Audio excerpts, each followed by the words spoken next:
Pops Vlog. This is me, your Wakwas, and we are here. You are here, I'm here, and we are here to create a video about getting a student permit.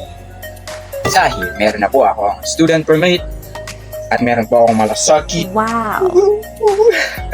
I-share ko po sa inyo paano ko po ito nakuha sa pinakasimple at pinadaling paraan. Sana po ay maunawanin nyo ang aking pag-explain. Okay, at sisikapin ko po na maunawanin. Dahil meron po lang tayong 4 na pag-uusapan at ito po ang kadalasang tanong at mga importanteng pag-usapan sa pagkuha ng student permit, kaya makinig kayo dahil ito ay saglit lamang. Ang una ay ang qualification or kwalifikasyon mo kung ikaw ba ay papasa sa pagkuha ng student permit. Ang pangalawa, kung may qualification ka na, kailangan mo ng requirements, mga papeles na kailangang ihanda sa pagkuha ng student permit. Ang pangatlo ay ang process. Kapag nakumpleto mo na ang dalawa, maaari ka nang magkaroon o kumuha ng student permit. Kaya pag-uusapan natin ang process. Okay? At ang pang-apat, ito ang pinakamahalaga at kadalasang tanong, ang expenses o gastos. Dahil sa panahon ngayon, hindi pa nagiging 25 ang bigas, kaya mahal pa ang gastos ng mga bilihin. So may gastos din naman dito, pero tuturuan ko din kayo kung paano ko nakuha or na-less yung aking gastos. Okay, let's go!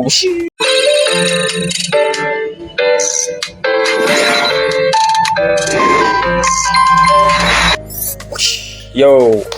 Pops Vlog, this is the continuation. Atin na po itutuloy ang ating pag-uusapan about, ang una po ay qualifications. Ano-ano nga po baga ang kwalifikasyon na kailangan na isang tao para kumuha ng student permit?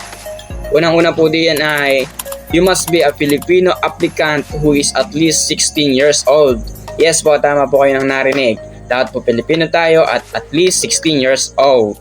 At kung kayo naman po ay non-Filipino applicant, ano po yung non-Filipino applicant? Ito po yung mga foreigner, which is dapat po is at least 18 years old. Okay po. And then, ang kasunod po at isa sa pinakamahalaga din po talaga sa pagmamaneho ay ito, you must be physically and mentally fit. Kasi nagagamit po ang ating physical na pangangatawan at ang ating isipan sa pagmamaneho. Kaya dapat po tayo ay physically and mentally fit. Yan, malalaman po yan sa ating pagkuha ng medical certificate. And kasunod po naman is you must be able to read and write in Filipino or English. Bakit po? Kasi po, kung hindi po kayo nakakabasa o nakakasulat, hindi po kayo makakaintindi ng mga traffic signals or rules and regulations sa kalsada o sa ating daraanan. Kaya dapat po na marunong tayong umintindi, nakakasulat, nakakabasa ng Filipino man o English. Okay po? At ang kasunod naman po sa ating listahan ng kwalifikasyon ay you must have no unsettled traffic violation. So, yun po. Kung kayo po ay may mga violation na sa LTO o sa kalsada, dapat po yun ay inyong isettle na or bayaran na ninyo or asikasuhin na ninyo para makakuha kayo ng student permit. Okay, ang next po naman is you must have completed the theoretical driving course. So, ano po ba yung TDC na sinasabi o theoretical driving course? Well, malalaman po ninyo sa mga kasunod po nitong video. Kasi yun po ay isa sa qualification din at requirements na din po. Yung theoretical driving course. Sa mga susunod po nito ay mapapag-usapan na yun. And then, ang panghuli po sa ating listahan ng kwalifikasyon ay you must have an active email address. Ito po ay ating magagamit sa paggawa ng LTO portal. Dahil kung hindi po active ang inyong email address, hindi po yun magagamit. Kaya hindi po tayo makakagawa ng ating portal sa LTO. Kaya yun po ang ating mga qualifications. Tada! Tuloy po tayo sa ating requirements. Ang una po sa ating listahan sa requirements ay ang accomplished application for permits and licenses or tinatawag din pong APL form. Ano po ang APL form? Ganito po ang itsura niya. Makikita po siya o madadownload po ninyo yan sa LTO website.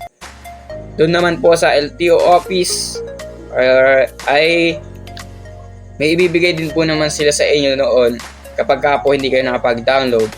Ano naman po ang makikita doon or ilalagay ninyo doon?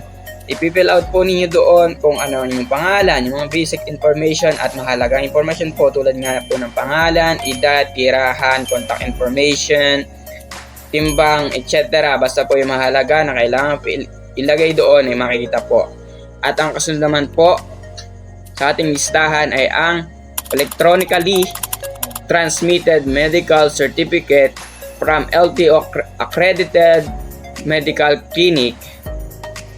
Okay po, kailangan po doon ng photocopy or original.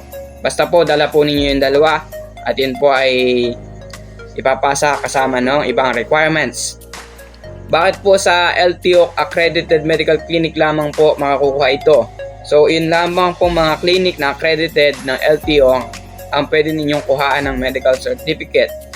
Bakit po? Dahil yun po ang pinahintulutan ng LTO na magsagawa ng mga medical test kung pasado po ba kayo or pwede kayong kumuha ng student permit or pwede kayong mag-drive sa ating kalsada. Okay po?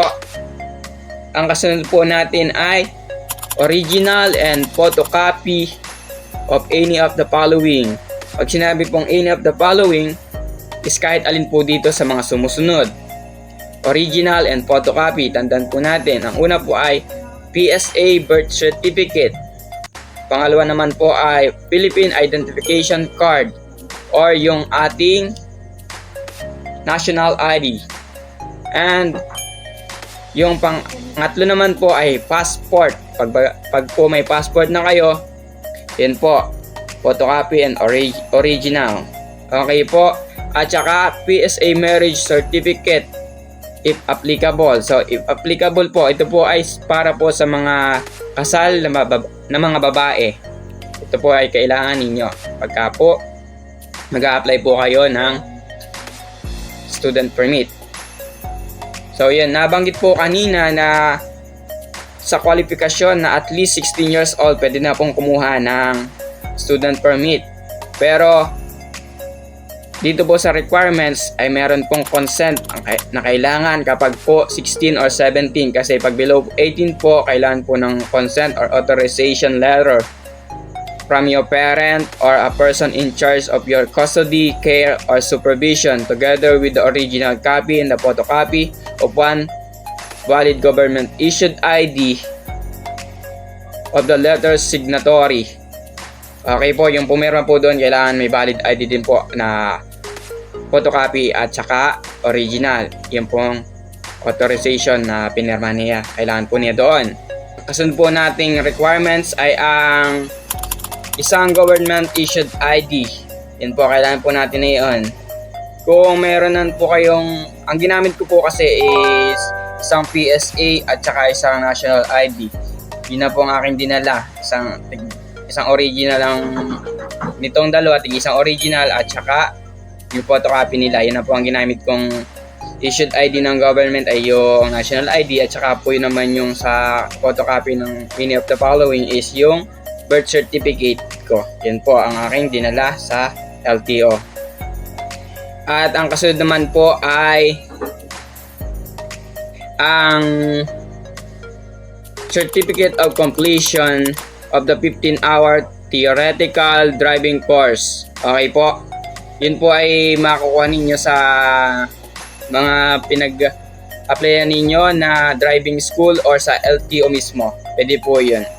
Pero may mga driving school po na accredited na yun ng LTO at kung may malapit po sa inyong ganayon at mas makakamura kayo ay suggested po na doon na lang po kayo. Dahil ganun po ang ginawa ko. At sa expenses po ay ma-explain po yun. Which is mga kasunod na po nitong ating pag-usapan. Okay po, yun po yung TDC na sinasabi. Ano nga po ba yung TDC? Okay, wait, yun po yung TDC is Theoretical Driving Course na kailangan natin kumpletuhin. Yun po ay 15 hours. pinag-uusapan po doon o pinag-aaralan, tinuturo sa atin yung mga simple or basic na dapat nating alam talaga pag tayo nasa kalsada or wala man sa kalsada. Tayo man po ay naglalakad or nagmamaneho na. Yun po ang dapat nating malaman, yung mga signages, tsaka mga regulations, mga violations ninyo, mga penalty. Pag-usapan po din doon yung mga laws, mga Republic Act, something like that. Kaya po mahalaga din po yun na ating matake. At yun po talaga ay panungkalan ng LTO na i-take muna as a requirements.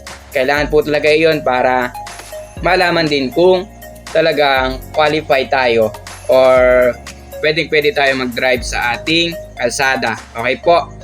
Kaya kailangan po natin yung maunawaan. Plus, requirements po natin ay ang LTMS portal. Paano nga po ba ito gawin at sino ang gagawa? So, ang LTMS portal, gaya po na nabanggit kanina sa ating qualification, kailangan po natin ng valid email address. So, dito po natin ito magagamit sa paggawa ng portal. Ito po ay huwag na ninyong kaalalahanin sapagkat kung mag-enroll po kayo sa accredited driving school ng LTO ay ituturo naman po sa inyo basta may valid or active email address po kayo. Okay po? Yun po ituturo nila sa iyo at tutulungan ka po nila. Okay? Yun po yung sa ating requirements. Ganito po yung magiging tsura niya eh. Ganito po yung LTMS portal ko. Yan po yung aking LTMS portal na tinulungan din po ako sa paggawa na yan. Okay po? Okay, at ang kasunod po natin pag-uusapan ay ito. Ayun, ang atin na pag-uusapan ay ang process. Paano nga po ang pagkuha ng student permit. So ito po yung aking ginawa sa umpisa at hanggang huli. Ito po ay may pagbabasehan naman din po tayo kung paano na 5 step. Ang unang-una pong step ay step 1. Siyempre, take a theoretical driving course and get the certificate. So, yun po. Yung TDC na sinasabi, nag-enroll po ako sa isang accredited driving school ng LTO. Kaya, nakakuha po ako ng TDC certificate. Okay po. Saan po ako nag-enroll? Sa Alpha Driving Academy na malapit po dito sa amin. Okay po. Na may doon po silang main branch sa Pila, Laguna na malapit din po sa LTO kaya doon na po ako nagkuha rin ng student permit. Okay po? Itatag ko po sila sa video ito or i-mention ko po. Kung sakali po na meron silang branch diyan malapit sa inyo, pwede po kayo mag-enroll doon. Okay po? At ang mga ginawa po roon ay ito po, nag-enroll po ako, nag-inquire. Sunod, yung unang araw po, bali po 15 hours po yun. Bali nahati na lang po yun sa 2 days.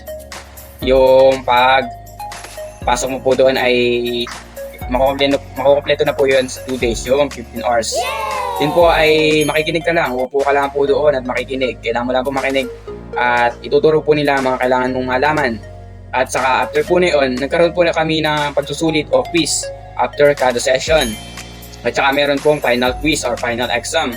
Which is kung makikinig ka po ay madali lang po yun at panigurado maipasa mo po yun. Yun po ay mga tanong about traffic rules at saka yung mga nabanggit po kanina about sa mga batas, mga penalties, violations, signages, etc. na kinakailangan malaman ng isang mag-a-apply ng lisensya o student permit po. Yun po ang mga kailangan natin tandaan.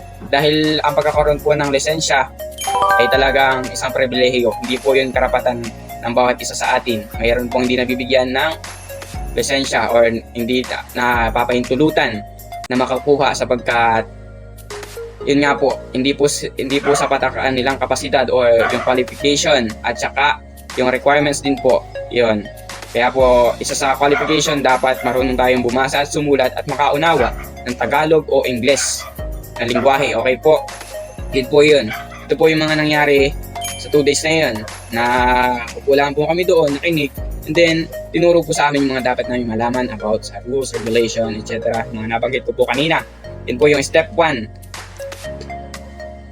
Saka po yung step 2, go to an accredited medical facility and request a standard check-up for a driver's license. So yun po, sa accredited medical facility lang po kayo dapat pumunta.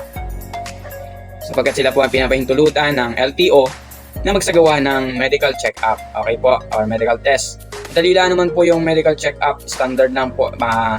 Yun na po ay titingnan din kung ikaw ay may maaaring kondisyon sa pagdadrive. Kagaya po kung sakali po kayo ay malabo ng mata, ay kondisyon po yun ay isa doon ay yung may suot kayong salamin para makapag-drive. So yung mga ganun lang po. Kaya mabilis lang po yung medical check-up na yun.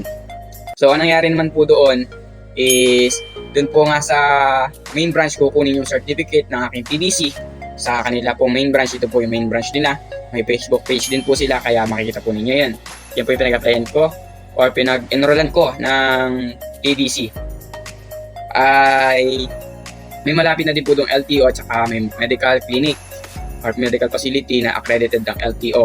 Doon na din po ako nagpa-medical. Pagkatapos ko po na yun, yung step 3, prepare the necessary documents and make photocopies. So yun nga po, yung mga nauna natin pinag-usapan, qualification and requirements, kailangan na natin makompleto po yun. So nagpunta po ako doon, dala ko na po yung mga requirements ko. Ito po, dala ko na po yung mga yan. Tapos, step 4, visit an LTO office nearby and obtain the application form. So yun nga po, since may malapit na po doong LTO office sa aking pinagkunan ng certificate ng TDC at saka may doon na din po doong medical facility, doon na po ako nagkuha ng medical facility at pagkatapos ang medical certificate rather, sorry po. Tapos pagkatapos ko po doon, nagpunta na po ako ng LTO para ipasa yung mga requirements. Yun nga po, step 5, complete the LTO application form and student permit. So yun nga po, nag-download na po ako ng APL tsaka pinil-outan ko na. Tsaka pinasa ko nga po yun, submit it and follow officer's guidance. Susundin lang po ninyo kung ano yung sasabihin sa inyo ng officers doon. Nung pagpunta ko po doon, ginaid po ako ng guard at saka kung saan ako pipila, kung ano gagawin ko. At yun po, ito po yung pinakang naging proseso. Hindi ko na po na video or na picturean lahat dahil yun nga po, busy po ako sa pag-aano at mahirap mag-detail. Pero ito naman po, na-explain naman po dito kung paano. I-explain din po sa inyo doon kung ano talaga ang dapat mong gawin. Kaya makinig lang po kayo at maging alisto sa bawat oras. Okay po? Yan po ang step 5. And dadako na po tayo sa ating expenses. What's up guys? Dito na po tayo sa ating last part ng pag-uusapan. Ang ating expenses na kadalasan at karaniwang tinatanong ng mga tao. So, ang ating pag-usapan ay ang aking kagastusan o yung mga naggastos ko sa pagkuha ng student permit. Ang unang-una po dito ay ang TDC, which is na doon po sa step. Kumukuha daw po tayo ng TDC certificate. So, yung TDC ko po ay nakuha ko ng free. Pero kung hindi po yun free, nasa 1,000 pesos po yun. So, kaya po free is nakita ko po sa Facebook, sa isang Facebook page ng driving school na accredited ng LTO na meron po silang offer or promo na free TDC, which is may mga condition nga lang. Pero dito po, yung TDC po nila talaga is free.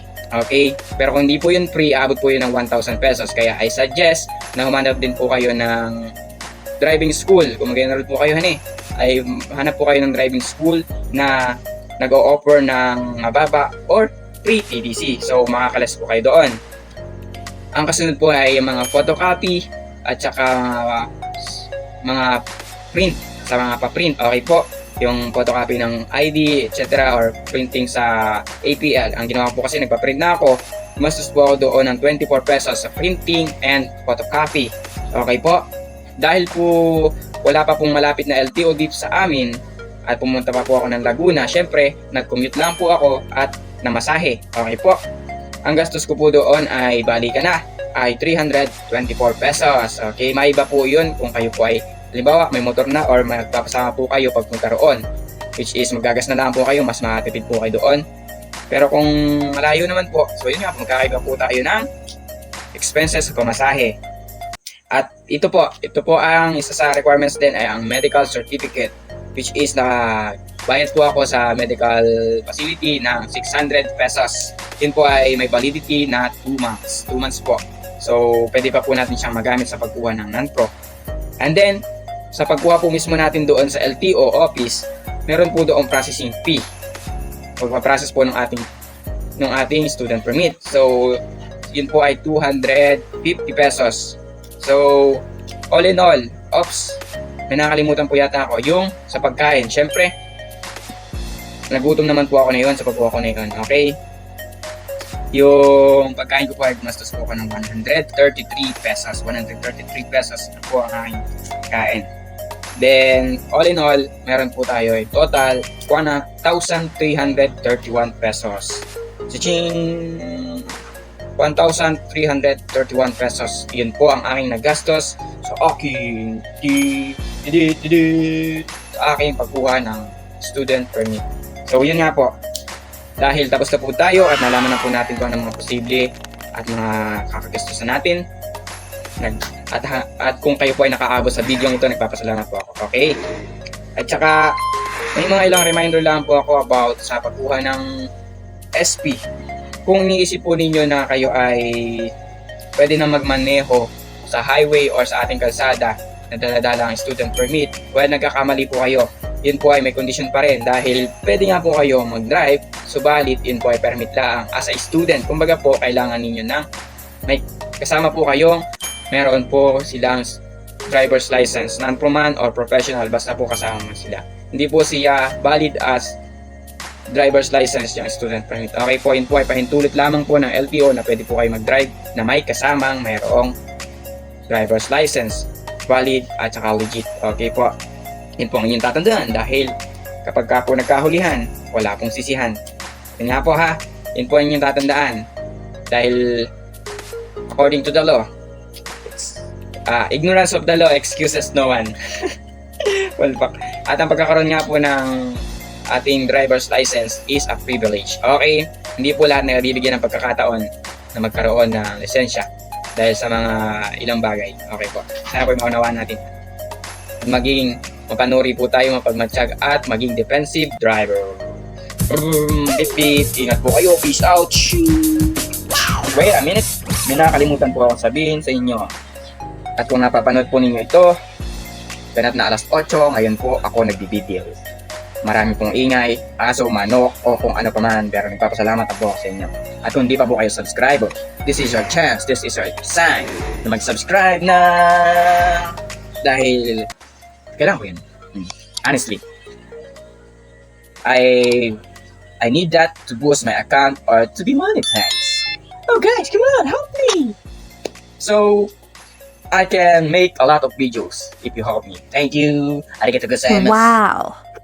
At yun nga po, you can share, like, and follow my page so your loved ones, your family, your friends, or enemies, even your enemies can watch this video so they can learn about getting student permit if they want. Okay?